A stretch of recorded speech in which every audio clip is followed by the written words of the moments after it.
হঠাৎ একদিন রাতের অর্ধ সময়ে রাহুল আমাকে এসে বলল, মাসি তুমি কি এই রুমে একলা একলাই ঘুমাচ্ছ? আমি বললাম, হ্যাঁ বাবা, কিন্তু কেন? আর এই অর্ধেক রাত্রে তুমি এসে হঠাৎ আমাকে এই কথা বলছো? তখন রাহুল বলল, মাসি ব্যাপারটা হচ্ছে, আমি তো আসছি আপনাদের বাড়ি জাস্ট একটা সপ্তাহ থাকবো বলে, কিন্তু মামা কোথায় থাকে? মামা বাসায় থাকে না। তখন আমি বললাম, না, তোমার মামা চাকরির জন্য বাইরেই বেশ 2-3 মাস থাকে, মাঝে মধ্যে বাড়িতে আসে, ওতেই হয়। তবে যে আর কিছু বলবা? তখন রাহুল বলল, না, আমি তেমন কিছু বলছিলাম না, যাই আপনি ঘুমান, আমি আমার ঘরটাতে যাই। রাত্রে এসে মামার কোনো সারা শব্দ পাইনি তো? আপনি ফ্যান ছেড়ে জানালা ছেড়ে একলা একলা পড়ে পড়ে ঘুমাচ্ছেন, লাইটটা বন্ধ করতে ভুলে গেছিলেন মাসি। আপনার গায়ের কাপড় চোপড়গুলো একটু অগোছালো ছিল, তাই হয়তো সজাগ করে দিলাম। আমি তখন পরিপূর্ণ জেগে সুস্থতার সাথে আমার অগোছালো সব কিছু পরিপাটি করে ফের লাইটটা নিভিয়ে ঘুমিয়ে পড়লাম। ঠিক আধা ঘন্টা পরে রাহুল আবারও এসে দরজায় ঠকঠক আওয়াজ করল। আমি বললাম, কি হয়েছে রাহুল, আবারও তুমি? তখন রাহুল বলল, দেখেন, আমি আসছি এই জন্যে, আপনাকে দেখার পরে আমার মনের পরিবর্তন ঘটছে, খুব একটা ভালো লাগছে না। আমি বললাম, যেমন কী সব বলছো তুমি? এই রাহুল, তুমি ওখানে দাঁড়াও তো। আমি লাইটটা জ্বালিয়ে দরজা খুলে বের হয়ে বারান্দায় রাহুলের সাথে কথা বলতে লাগলাম। বললাম, আসলে কি প্রবলেমটা কি তোমার এত রাত্রে? তুমি একবার এসে আমাকে সজাগ করে দিছ, বেশ ভালো কথা। আমি তো ঘরের ল্যাম্পটা বন্ধ করে তারপর শুয়ে পড়ছি, কিন্তু একটা কথা বলো তো রাহুল। রাহুল বলল, কি মাসি?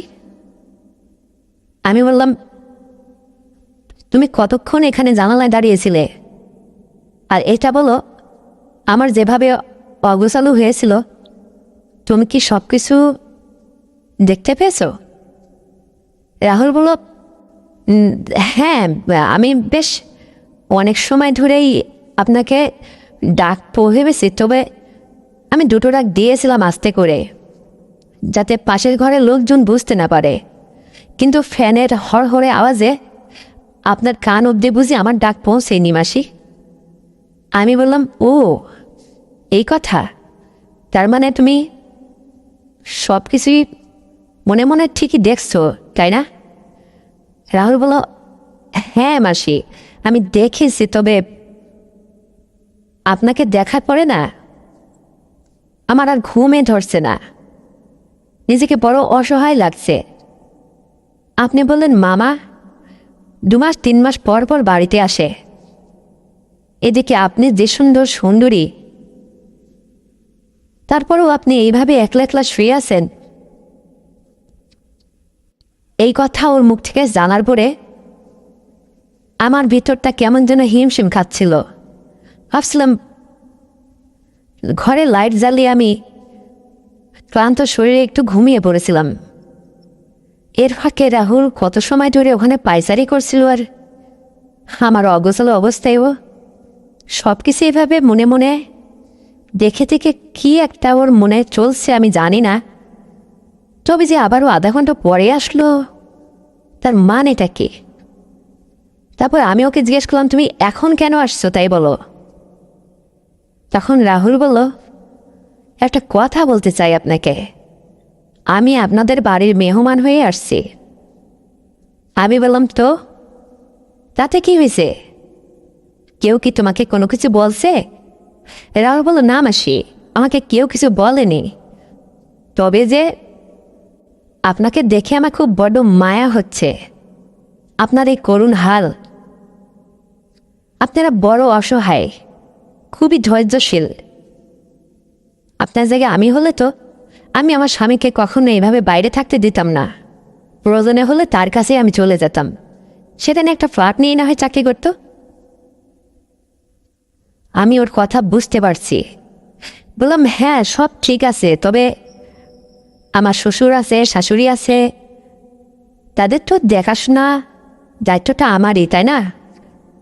রাহুল বলল, হ্যাঁ সেটা তো বটেই, তবে নিজের প্রয়োজন বলে একটা কথা আছে। আমি বললাম, দেখো সাপ সাপ পরিষ্কারভাবে কথা বলো। রাত গভীর, তুমি কি বলতে চাও পরিষ্কার করে বলে ফেলো। হাতে সময় একদম কম। পাশের রুম থেকে শ্বশুর শাশুড়ি কেউ যদি উঠে যায় কি ভাববে? তুমি যদিও আমার স্বামীর বোনের ছেলে, তবুও ব্যাপারটা অন্যরকম। তুমি কলেজে পড়া ছেলে, একটা যুবকের ন্যায়। হাজার হোক দিনের পরিভাগে কথা বললে সেটাই বুঝি মানানসই হতো। তবে রাত গভীর, আমি বলি তুমি তোমার রুমে গিয়ে শুয়ে পড়ো। রাহুল তখন চাট করে উঠে বলল, হ্যাঁ যাচ্ছি। বুঝেছি আপনি আমাকে খুব বিরক্ত ফিল করছেন। আমি বললাম, ঠিক আমাকে ভুল বুঝো না রাহুল, যেটা সত্য আমি সেটাই বলেছি। তবে এভাবে কথা বলছো কেন? রাহুল বলল, দেখো মাসি, এই যে ছবিগুলো আমি তুমি যখন ঘুমিয়েছিলে তোমার সব কিছু যেমন পরিপাটি ছিল না, অগোছালো ছিল। আমি ক্যামেরা করছি, কিছু ভিডিও করছি, কিছু পিক নিছি, যেটা আমি লুকিয়ে লুকিয়ে দেখলাম কিছু সময়। এই জন্য আর ঘুমে ধরছে না। আমি ও কথা শুনতেই রাহুলের হাত থেকে টাস করে মোবাইলটা হাতে নিয়ে নিলাম। সত্যি দেখি ওর মোবাইলের গ্যালারি জুড়ে আমার প্রায় অনেকগুলা পিক, যেটা আমার একদম পার্সোনাল, সব কিছু ওর হাতে। আর এটা দেখে একটা ছেলে কি করে নিজেকে সামলিয়ে রাখতে পারে, এটা বড় বিস্ময়কর ছিল। আমি তখন রাহুলকে বললাম, এগুলো আমি নিজ হাতে এখন ডিলিট করে দেব। কত বড় স্পর্ধা তোমার! তুমি কি করে এই পিকগুলো নিয়ে সাহস হলো তোমার? তুমি এই কাজটা করলে কেন? রাহুল বলল, দেখো মাসি, আমি না হয় পিক নিয়ে অন্যায় করেছি, কিন্তু আমি চোখ বুলায় তাকিয়ে দেখছি আমার জায়গায় অন্য কোনো ছেলে হলেও তাই করত। চোখ তো আর বন্ধ করে রাখা না, জানালাটা খোলা, ঘরে টাসটাসা আলো জ্বলছে, আর তুমি যেভাবে শুয়ে আছো, আমার জায়গায় অন্য কেউ হলে কি একটা হতো, ব্যাপারটা বুঝতে পারছো? আমি চিন্তা করলাম মনে মনে, রাহুল তো ঠিকই বলেছে। প্রচণ্ড গরম পড়ছিল, ফ্যানের হরহরা বাতাসেও যেন গাটা ঠান্ডা হচ্ছিল না। আবহাওয়াটা ছিল খুবই গরম। হয়তো ঘুমের মিতালে সব কিছু অগাছিল ছিল। এ অবস্থায় একটা ছেলে দেখলে যা হয় আর কি, এত বর্ণনা করতে চাচ্ছি না। আমি ডিলিট করতে গেলাম। রাহুল নিজ হাতে আমার হাত থেকে ফোনটা কেড়ে নেওয়ার উপক্রম। তারপরে এক পর্যায়ে নিয়ে নিল জেটকি দিয়ে, বলো ফোনটা আমার কাছে দাও। আমি তোমাকে একটা কথা বলি, আমার কথা যদি তুমি এখন না শোনো তাহলে এই ছবি আমি আমার কাছেই রেখে দেব। আমি জাস্ট তোমাদের বাসায় 7 দিনের জন্য আসছি। বিগত 2 বছর আমি এখানে আসি নাই। তোমাকে দেখেছিলাম সেই সময় একটু হ্যাংলা পাতলা, এখন তুমি কত সুন্দর হুষ্টপুষ্ট মোটাসোটা। একটা সন্তানাদিও হয়নি তোমার। নিজের চেহারা যেন ক্রমেই একদম আরও যুবতীর ন্যায় হয়ে উঠছে। কতটা রূপসী সুন্দরী তুমি। রাহুলের মুখে আমার একের পর এক এরকম প্রশংসার বর্ণনা শুনতে শুনতে আমার কানটা যেন একদম দুমড়ে গেল। আমি বললাম, হয়েছে, আমি কেউ না যে এত পাম দিলে ফলে যাব। প্রশংসা করতে হবে না, আসল কথাটি সেটা বলো। রাহুল তখন বলল, দেখো আজকে রাত গেলা 6 দিন থাকব, মাকে বাড়ি থেকে বলেই আসছি এই 7টা দিনে আমি তোমাকে আমার সাথে যেভাবে থাকতে বলবো, যেভাবে চলতে বলবো, তুমি যেভাবে আমার সাথে আচরণ করবে আমি সবটাই তোমাকে বলবো। আর তা যদি না করো তাহলে তুমি তো বুঝতেই পারছো আমি পিকগুলা সোশ্যাল মিডিয়ায় আপলোড করে দিব, তখন কি হবে একটাবার ভাবতে পারছো? মামা তোমাকে ভুল বুঝবে, এবারে সংসার করার বরাত তোমার উঠে যাবে।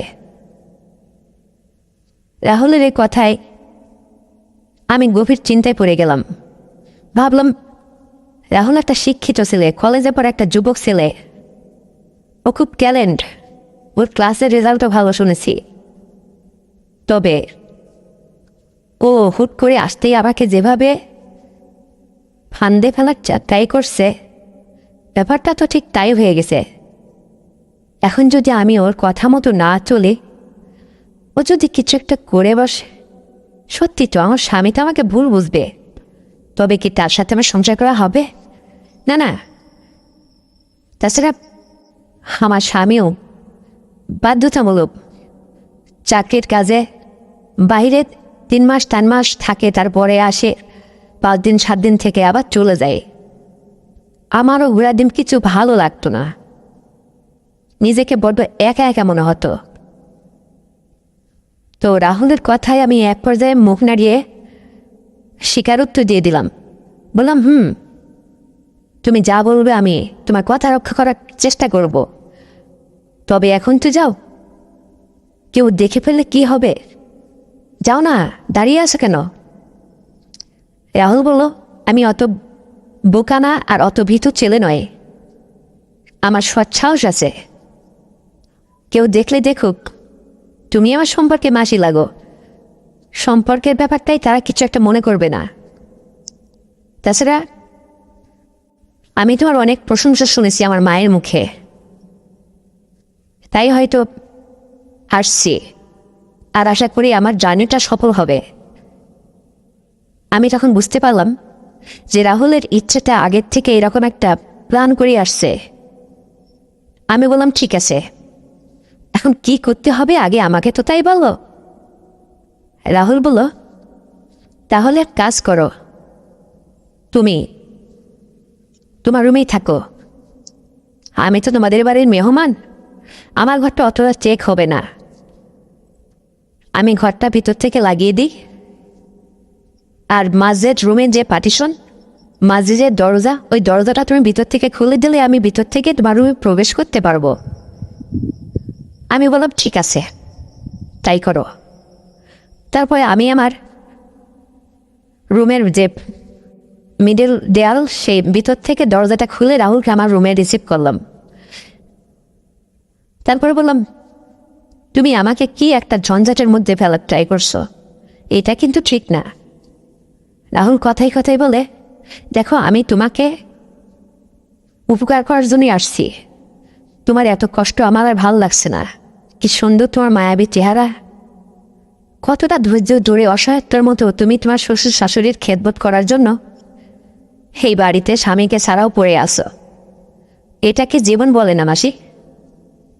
আমি বললাম, হ্যাঁ, কথা তো পাকনা পাকনা, খুবই সাজিয়ে বলতে পারো, একজনকে ইমপ্রেস করতে যা লাগে তা তোমার মধ্যে আছে রাহুল। এখন আসল যে কথা, আসল যে কাজ, সেটা কি? এ কথা বলতেই রাহুল খুব চঞ্চল ছিল, লাইটটা বন্ধ করে দিল। তারপরে যা হয়েছিল বন্ধুরা, আমি তোমাদের প্রকাশ করে বলতে পারবো না। রাহুলের এই বিচরণ, রাহুলের এরকম কথাবার্তা সব মিলে আমাকে এক পর্যায়ে দারুণ মুগ্ধ করেছিল। আমি যথেষ্ট মুগ্ধ ছিলাম। তারপরে একবার নয়, 2 বার রুমের মধ্যে খাটের নড়চড় ঘ্যাগর ঘুঘুর আওয়াজ, ওপাশ থেকে আমার বৃদ্ধ শ্বশুর কিছুটা বুঝতে পারে। কিছু সময় বাদে বারান্দায় দাঁড়িয়ে শুধু একটা কথাই বলল, বৌমা তুমি কি ঠিক আছো? নাকি অসুস্থ বোধ করছো? এত নড়চড় করছো, কিসের আওয়াজ? আমি কিছু সময় বাদে ঘুমের ভান ধরে বললাম, না বাবা, আমি ঠিক আছি। আমি একটু নড়ে চড়ে ঘুমাচ্ছিলাম তো, প্রচুর গরম পড়েছে, একটু ছটবট করছি। শ্বশুর বারান্দা থেকে চলে গেল। যাক, এক বাচ্চা বেঁচে গেলাম। ততক্ষণে আমাদের সব কিছু হয়ে গেছে। রাহুল চরম যোদ্ধা ছিল, বেশ বাহুবল আছে ওর, পারদর্শী যুবক ছেলে বলে কথা। আমার প্রাণটা শুয়ে গেছিল, মুহূর্তটা খুব দারুণ একটা অনুভূতি ছিল। ওর আবেগঘন ভালোবাসা, আরও সাজিয়ে গুটিয়ে কথা বলা, একজনকে যেভাবে একটা মুহূর্তের মধ্যে ইমপ্রেস করে তার দিকে টেনে নিতে পারে, সেই ক্ষমতা ওর মধ্যে যথেষ্ট ছিল। যেমনটা আমার সাথে সেদিন রাত্রি ঘটল, আমি এটা কখনো ভাবতেও পারিনি। সকাল হলো, খাওয়া দাওয়া শেষে রাহুল আমার কাছে এসে বায়না ধরল সবার সামনে, মাসি তুমি আমার সাথে যাবে? আমি বললাম, কোথায় যাব? বললো যে, আসছি তোমাদের বাসায় মেহমান হয়ে 7 দিনের জন্য। তোমাদের এখানে আজ বিগত 2টা বছর আমি আসি না। এই 7টা দিন ঘুরবো ফিরবো, ভাবছি কাকে নিয়ে যাব, বাড়িতে আর কেউ নেই ছোট বড়। আমি তোমাকে নিয়ে পুরো শহরটা ঘুরে দেখতে চাই। আমি আমার শ্বশুর শাশুড়ির সামনে কোনো কথার জবাব দিলাম না। হঠাৎ করে আমার বৃদ্ধ শাশুড়ি আম্মা বলল, বৌমা অমত করছে কেন?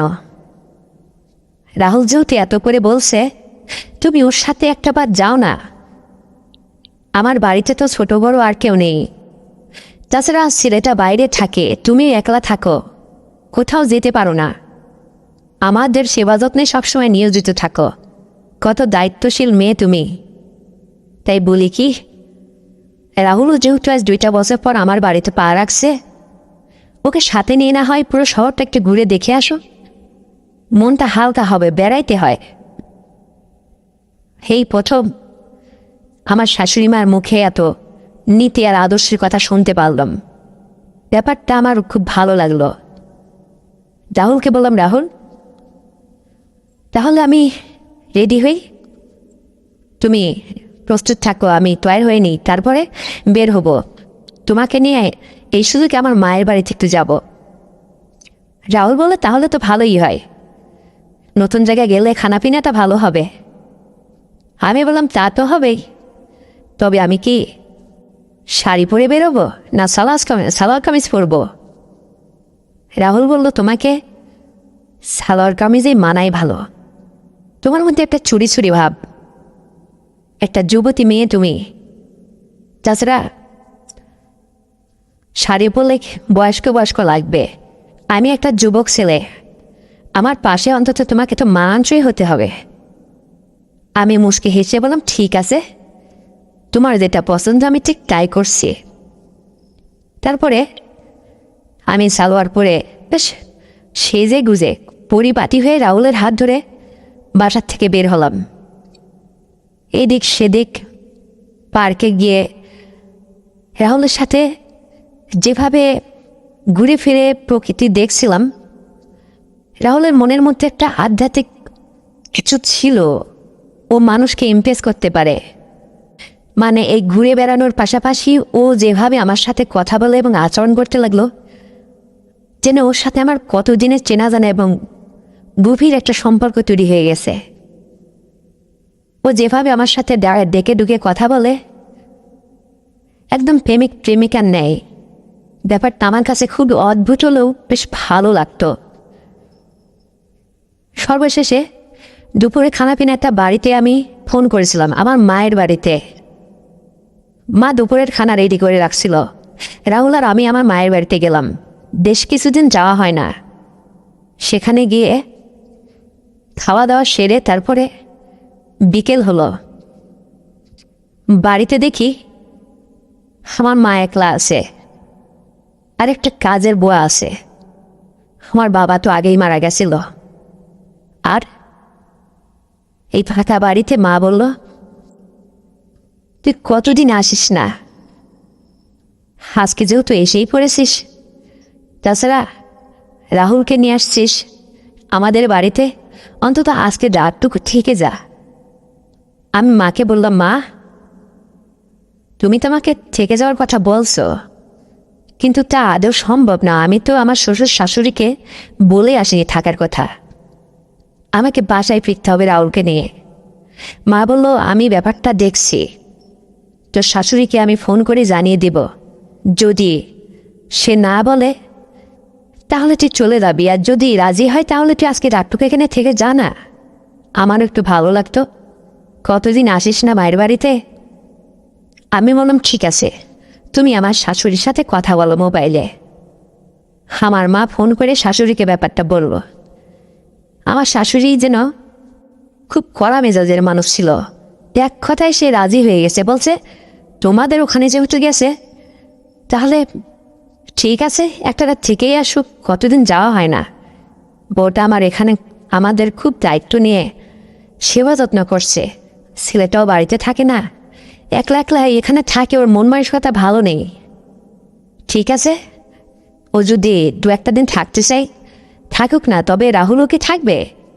আমার মা বলল, হ্যাঁ রাহুলও থাকবে। মা রাজি হয়ে গেল।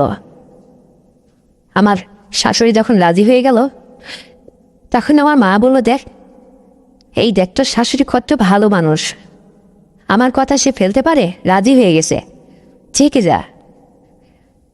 যা হোক, রাহুলকে বললাম, তোমার কি কোনো আপত্তি আছে? রাহুল বলল, মাসি তোমার সাথে পৃথিবীর যে কোনো প্রান্তে যায় 2 মাস থাকতেও আমার কোনো আপত্তি নেই, আমি তোমার পাশেই সারাক্ষণ থাকতে চাই, আমার খুব ভালো লাগে, তোমার আচার আচরণ কথাবার্তা আমার সাথে খুব মানানসই, আমি তুমি না থাকলে পারে আমি এ বাড়িতে আসতামই না। আমি বললাম, হয়েছে হয়েছে থাক, হ্যাঁ তো পান দিতে হবে না, প্রশংসা ভালোই করতে পারো, একজনকে পটিয়ে পাঠিয়ে বুলিয়ে ভালে কথা ভালোই বলতে পারো। রাহুল মুচকি হেসে বলল, এখানে আবার পটানোর কি আছে, আমি যা সত্যি তাই বলছি, তোমাকে আমার মনে ধরছে, তোমার পাশেই আমার থাকতে ইচ্ছে করছে, তোমার সাথে দুদণ্ড বসে কথা বলতে পারলে আমার ভালো সময় যায়। আমি বললাম, হ্যাঁ যাবেই তো, গত রাত্রে তো যেটা করছো যা হলো সেখানে তো ভালো লাগারই কথা।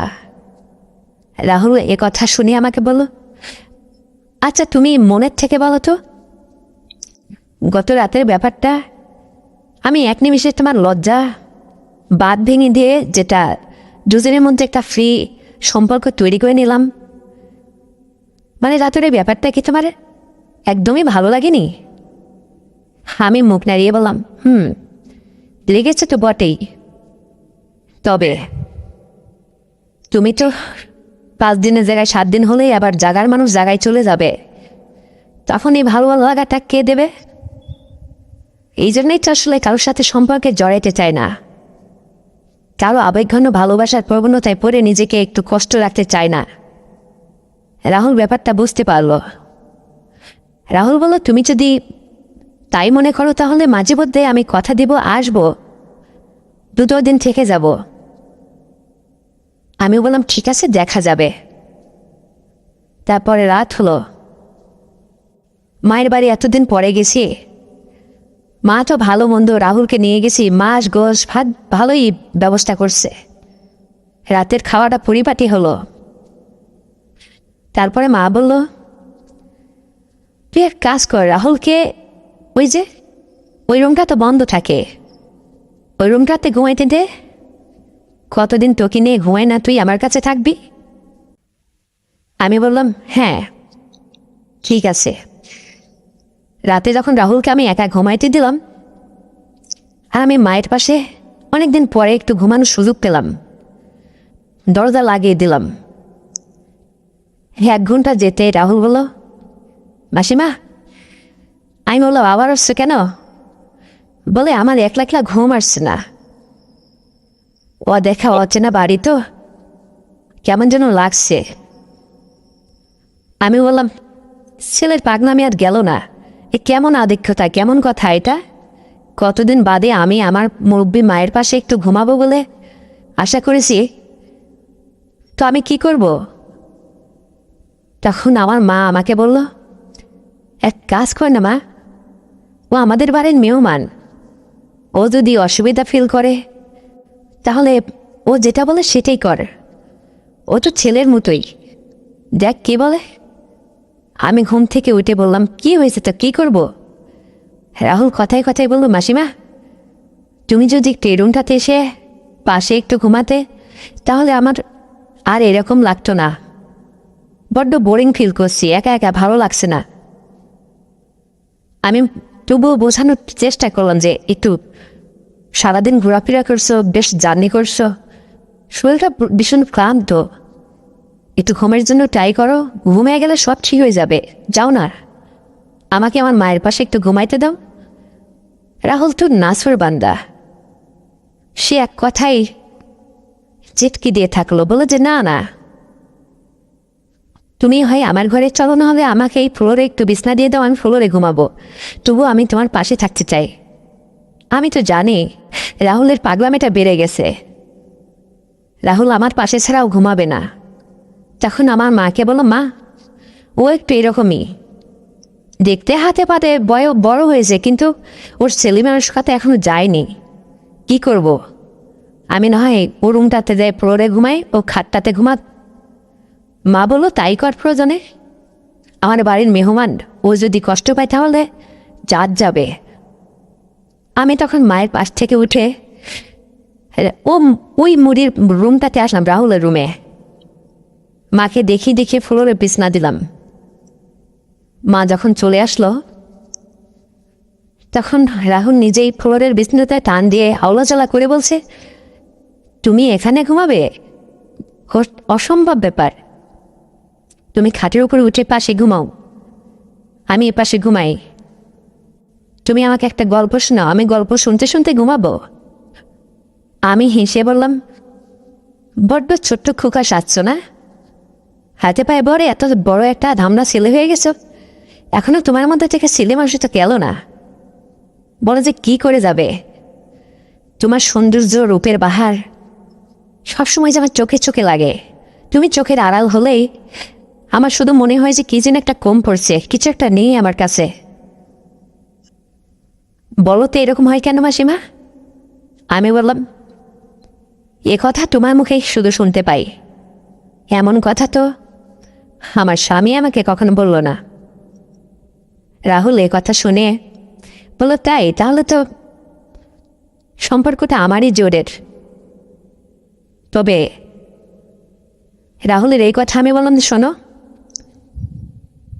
আমার কপালে খুব দুঃখ আছে সামনে। রাহুল বলল, কেন? আমি বললাম যে এই ক্ষণিকের ভালোবাসা মায়ে জড়িয়ে রেখে তুমি তো চলে যাবে, তোমার কলেজে পড়াশোনা করতে হয়, তুমি তো আসতে পারবে না। আমি যদি কখনো তোমাকে মিস করি তখন কোথায় পাবো? হাতের নাগালে যখন পাবো না তখন তো আমার কষ্ট হবে। আর মেয়েরা তো সব কিছু সহ্য করেই যায়, মুখে আসলেও বলে না। আমি তো কষ্টের কারণটাই তৈরি করছি। রাহুল বলে, একদম না, এখন থেকে আমি ওই মাসে একদিন একবার আসেও 5-7 দিন থেকে যাব, আমি কথা দিচ্ছি। তারপরে এক কথায় দু কথায় দুজনের আবেগী কথা পাশাপাশি হালকা হালকা করে রাহুল নিস্তব্ধ হয়ে গেল। ভেবেছি রাহুল মনে হয় ঘুমিয়ে পড়েছে। আমিও চুপচাপ ফ্যানটা ছান ছান করে মাথার উপরে ঘুরছিল। আমার চোখে আলসা আলসা ঘুম, সারাদিন জার্নি করছি এদিক সেদিক, ভালো মন্দ দিয়ে পেটটা পরে খেয়েছি, হাত পা ছেড়ে দিয়ে একটু ঘুমিয়ে পড়ছি। বেশ আমি গভীর ঘুমিয়েই পড়েছিলাম। হঠাৎ কানের কাছে পিস পিস আওয়াজ, আমার ঘুমটা ভেঙে গেল। বললাম, কি হয়েছে রাহুল, কিছু বলছো? রাহুল তখন বলে, জানি না। আমি তো বুঝতেই পারছি। তা আমি হঠাৎ করে তখন ছোটক্ষণে বললাম, আমি কি কাউকে ধরে রাখেছি যার জন্য আমাকে ছাড়া ঘুম হয় না? সে আবার আমাকে পাশে রেখে ঘুমায় কি করে? এ কথা বলতে দেরি তারপরে যা হলো, বেশ ব্যাপারটা ছিল অন্যরকম। দারুণ একটা মুহূর্ত গেল রাহুলের আর আমার। ওই রাতে এক এক করে 3বার লাইট জ্বালালো নেবালো, খাটের ঘর ঢগ আওয়াজ, মানে কি যে একটা অবস্থা, মনে হচ্ছে এই বাড়িতে বিয়ে ঢোল ডগর বাজছে একর ঘোকর। ওটা না অনেক বড় এবং ওর মনটা বেশ সহজ সরল এবং ওটা অনেক মোটা লম্বা, মানে ওর টানটা একদম ভরে গেছে। মানে ওর মামার চেয়েও খুব সুন্দর, ভালো মানুষও, একটা সত্যি ভালো মনের মানুষ, সহজ সরল, মানে মুখে যা আসে তাই বলে ফেলে। ওকে ছাড়তে ইচ্ছে করেছিল না যে ও যেন আর না যায় আমার পাশ থেকে। এরকম একটা ছেলের সাথে যদি আমার সংসার করার ভাগ্য হতো, কত না ভালো হতো। দম আছে তবে ওর, খুব মাস্তি করতে পারে, মজা দিতে পারে, তৃপ্তি দিতে পারে, মানে ওর মধ্যে একটা ভালো লাগা, ওর হাসি রহস্য কথাবার্তা আমার মন জুড়ে যেতে লাগলো। এইভাবে 3বার লাইট জ্বালালো নেভালো, উঠলো বেরোলো, বাইরে নিয়ে গেলাম। কত ওর যখন যা আবদার তা পূরণ করতে হবে। রাতটা পোহালো। মাকে বললাম যে মা, তুমি শাশুড়িকে কি বলেছ, শুধু আজকে রাত থাকার জন্য? মা বলল, না রে, তোর শাশুড়ি মোবাইল এই কথা বলেছে যে বৌমা যদি 2-3 দিন থাকতে চায় থাক না, এতদিন পরে গেছে, যেই যেহেতু পড়েছে 2-1 দিন থেকে আসুক।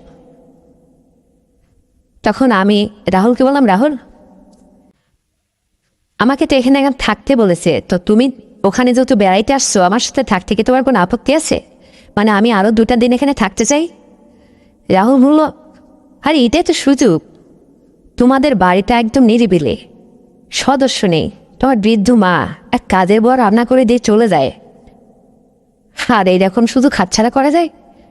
তোমাদের বাড়িতে তো লোকজন ভরা, জঞ্জাট, একটু দাঁড়িয়ে কথা বলতে গেলেও তুমি কেমন যেন একটু মানে বিরক্ত ফিল করো, খানটা সজাগ করে থাকতে হয়, কে কোত্থেকে জানবে শুনবে। আমি বললাম, হ্যাঁ আমিও জানতাম যে তুমি ঠিক এটাই বলবে, ভালোই হবে। তারপর যাক পরের দুরাতে এইভাবেই গেল। মানে কত সুখে শান্তি রাহুলের মধ্যে আর আমার মধ্যে একটা সময়, মানে ওখানে থেকে না একদম দুজনের মন ভরে বেড়ানো, এদিক সেদিক, নদীর পাড়ে গিয়ে বিকালে একটু ঘুরে আসলাম ওর সাথে, তারপরে 3 রাস্তার মোড়ে দাঁড়িয়ে ফুচকা খাওয়া, পার্কে যায় রাহুল আমার কোলে মাথা রাখে শুয়ে পড়ছে, আমি ওর গালে বাদাম চিলে দিচ্ছিলাম, ও খাচ্ছিল, কেমন যেন একটা ভালোবাসা মন বিনিময় হচ্ছিল, কত সুন্দর একটা, এর মধ্যে কোনো ভেজাল ছিল না, নিজ ভেজাল। রাহুলের এক পর্যায়ে আমি মায়ায় পড়ে যাই, অনেক গভীরে চলে যায় খুব অল্প সময়ের মধ্যে। রাহুলও ঠিক আমার বেলায় একদম তাই। তারপরে রাহুলকে নিয়ে 3 দিন পরে আমি আমার শ্বশুরবাড়িতে চলে আসলাম। রাহুল বলল যে ঠিক আছে, আমি তো 7 দিনের কথা বলে আসছি, 4টা দিন অতিবাহিত হয়ে গেছে, আর 3টা দিন তো, এই 3টা দিন দেখি এখানে থেকে কেমন কি হয়। আমি রাহুলকে বললাম, না তুমি আরও কয়েকটা দিন বাড়িয়ে নাও, তোমাকে যেতে দিতে ইচ্ছে করছে না, তুমি আমার পাশে থাকো। রাহুল এই কথা শুনে ভীষণ খুশি হয়ে গেল, ওর কথায় আমি মায়ে পড়ে গেলাম। রাহুলও আমার প্রতি যে অনেকটা মায়ে পড়ে গেছে এটা আমি ক্লিয়ার বুঝতে পারছি, কোনো অভিনয় ছিল না সেখানে। এক পর্যায়ে ঠিক পূর্বের মতোই প্রতি রাতে এরকম 2-3বার হতো।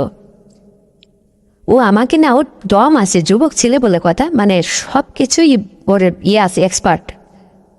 আর যেটা আমার জন্য আসলে প্রয়োজন ছিল, আমি যেমনি উঁচু লম্বা, বেশ আমার সব কিছুই এরকম ছিল, আরও এরকমটাই পছন্দ করে, কোল ভরা না হলে নাকি ওর ভাল লাগে না।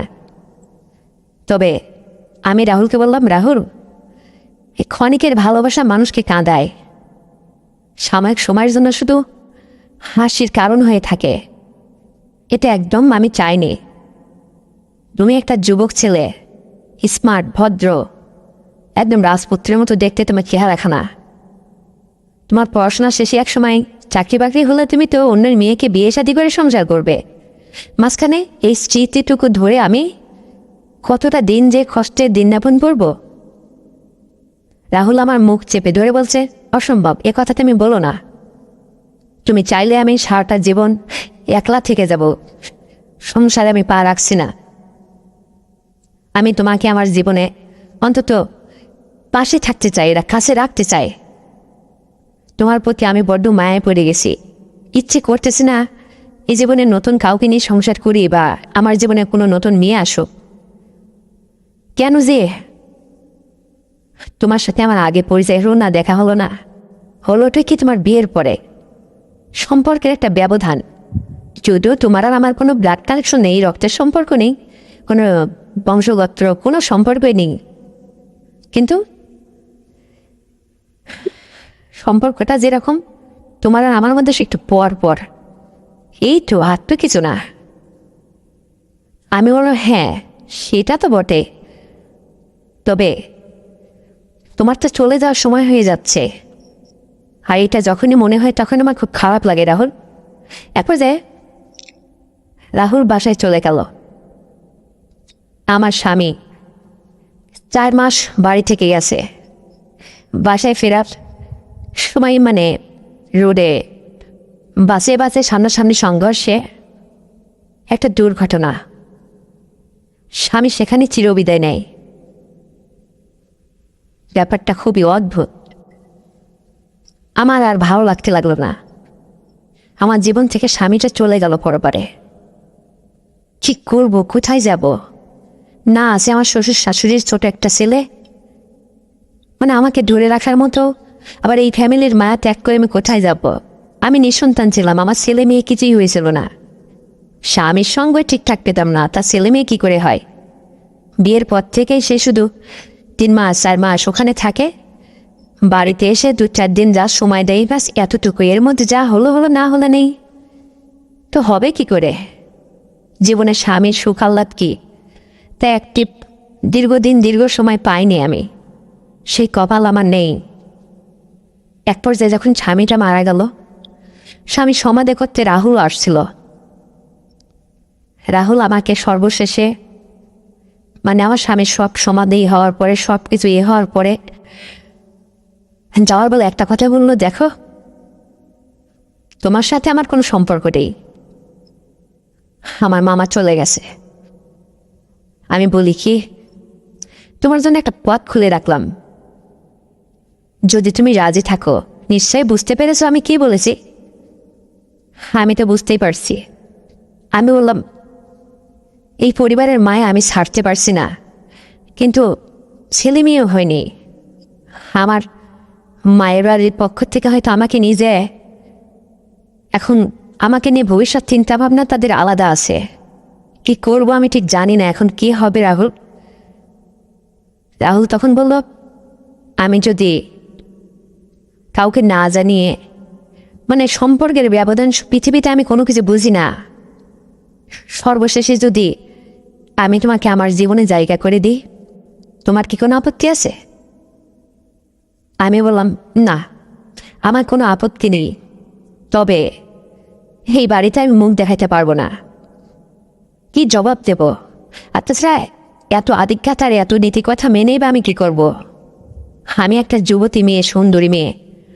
আমার জীবনে যদি স্বামী না থাকে তাহলে কিসের আল্লাহ এখানে পড়ে থাকবো? আমার তো বাকি দিন অমনি পড়ে থাকলো। রাহুল বলল, হ্যাঁ, তাছাড়া আমি কি তোমার যোগ্য? কি মনে হয় তোমার? মানে সারাটা জীবন যদি আমি তোমার স্বামী হয়ে তোমাকে আমার জীবনে জায়গা করে দিই, মানে তুমি কি আমার কাছে সুখী থাকতে পারবে? এরকম কিছু বুঝেছ? মানে টাকা পয়সার বিষয় নেই না, মানে যদিও তুমি আমার সে একটু হলেও সিনিয়র আছো। আমি তবেও বললাম, রাহুল হিয়ার নতুন কি, তোমাকে পেলে তো জীবনে ধন্য হয়ে যেত, কিন্তু সেই কপাল কি আর আছে? তোমার তো যা পাওয়ার পেয়েই গেছ, তুমি কেন আমাকে নেবে তোমার জীবনে? রাহুল বলল, এমন কথা বলবে না, একটা মাস যাক, তারপরে আমি তোমার সাথে এ বিষয়ে কথা বলবো। রাহুল চলে গেল।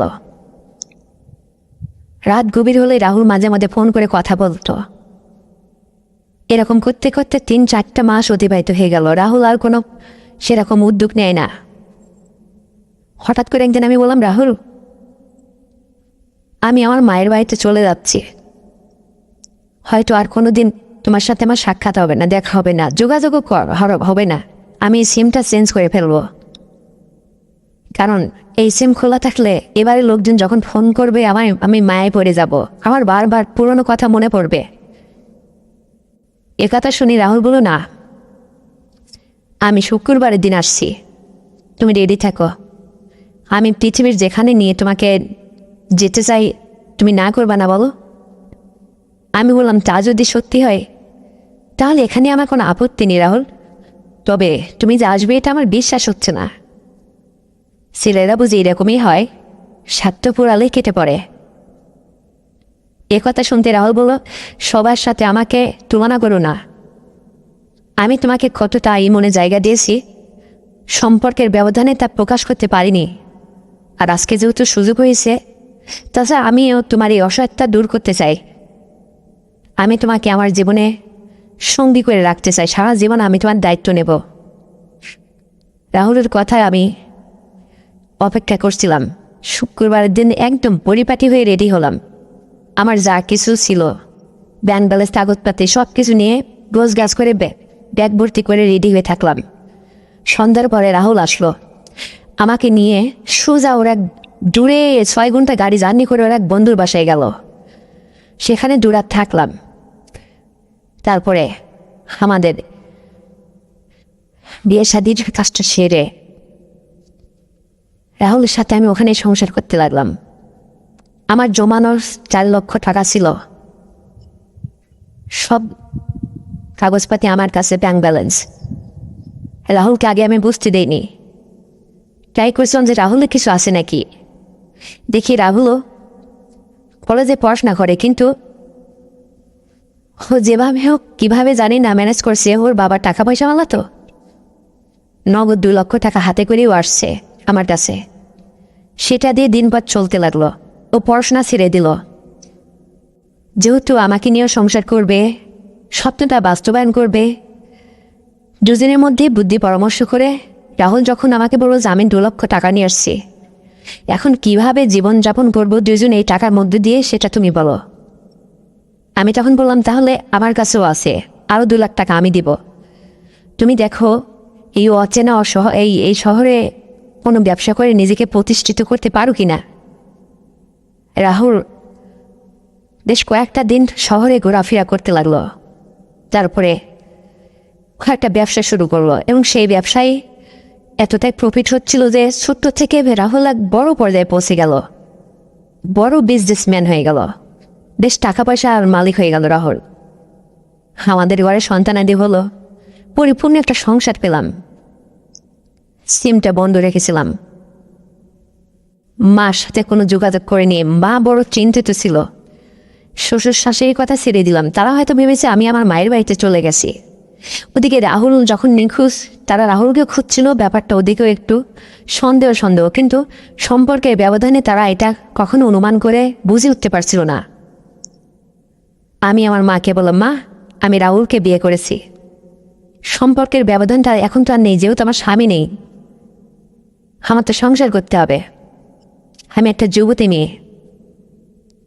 মা শুধু একটা কথাই বলল, রাহুল, আরে রাহুল তো তোর বয়সে অনেক জুনিয়র রে, তবে কি তোর বটগাছ হয়ে তোকে ছায়া দিয়ে বুকে আলগে করে রাখতে পারবে তো? আমি বলেছিলাম, হ্যাঁ মা, ওর সেই যোগ্যতা আছে, আমি এখন সুখে আছি, কোন এক সময় হলে চুপি চুপি তোমাদের কাছে আসব। মা ব্যাপারটা খুশি মনে মেনে নিল, এছাড়া আর কি উপায় ছিল। তারপরে বাকি জীবনটা রাহুলের সাথে আমার কেটে গেল। পরের পাশে রাহুল নিজের ফ্যামিলিকে বুঝিয়ে সুঝিয়ে একরকমভাবে ম্যানেজ করেছিল। রাহুলের যেহেতু ওই শহরে ব্যবসায় রাহুল জড়িয়ে সেখানে ব্যবসা করতে লাগলো, তখন আর রাহুলের বাড়িতে ফেরা হয় না। রাহুলের বাড়ি থেকে মেনে নিল আমি রাহুলকে নিয়ে ফ্ল্যাটেই থাকতাম। বছরে বছরে সন্তানাদি হতে লাগলো। কি সুন্দর একটা পরিপূর্ণ একটা সংসার গঠন করে নিলাম। তো বন্ধুরা, পরিস্থিতি এবং সময় এর ব্যবধানে যা কিছু হয় এবং নিজের জীবনটা কোন দিকে মোড় দেবে এটা কিন্তু কেউ আমরা জানি না। তো আজকের এই গল্পটি এ পর্যন্তই ছিল। যদি গল্পটি তোমাদের একান্ত ভালো লেগে থাকে তাহলে ছোট্ট একটা রিকোয়েস্ট, চ্যানেলটিকে এখনই সাবস্ক্রাইব করে দাও, ভিডিওতে একটা লাইক দাও, আর এই ভিডিওটি শেয়ার করে অন্যের কাছেও পৌঁছে দেবে। ফিরছি আবার নতুন একটা ভিডিও নিয়ে তোমাদের মাঝে। ততক্ষণে সবাই তোমরা ভালো থাকবে, নিজের প্রতি খেয়াল রাখবে। এই প্রত্যাশায় আজ এখানেই বিদায় নিচ্ছি। Good bye.